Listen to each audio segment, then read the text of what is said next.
Good evening. Governor Michelle Lujan Grisham and other Democratic candidates brought in the party's heavyweight in this final stretch to the election.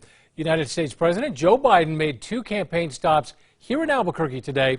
News 13's Jessica Garatay has a look at his visit. Vote! Get out the vote! Vote, vote, vote, vote!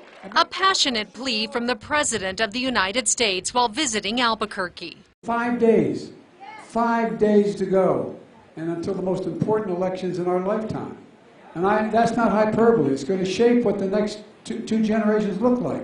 Top Democratic New Mexico leaders joined the president trying to rally the base to get people out to vote. He called Governor Michelle Lujan Grisham one of the best governors in America. She's the real deal. I mean, she's really the real deal.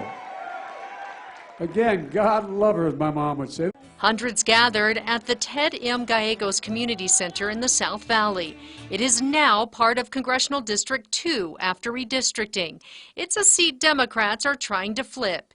Incumbent Republican Yvette Harrell is in a tight race with Democrat Gabe Vasquez. I badly need their votes in Congress. President Biden went on to address everything from gas prices dropping to the economy. When I took office, this economy was in ruins.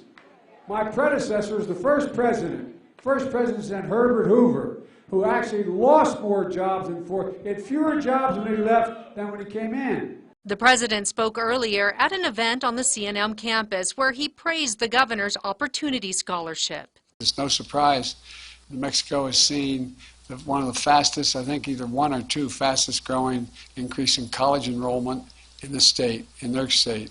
He also focused on his student loan debt forgiveness program, which is still working its way through the courts.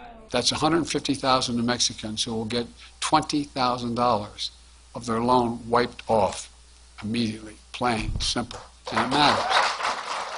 The president has not been seen as much on the campaign trail after low approval ratings across the country. But New Mexico is different. His ratings are higher here, especially among Hispanics. I've never been more optimistic about America's future. We have to remember who we are. We're the United States of America. Jessica Garatay, KRQE News 13.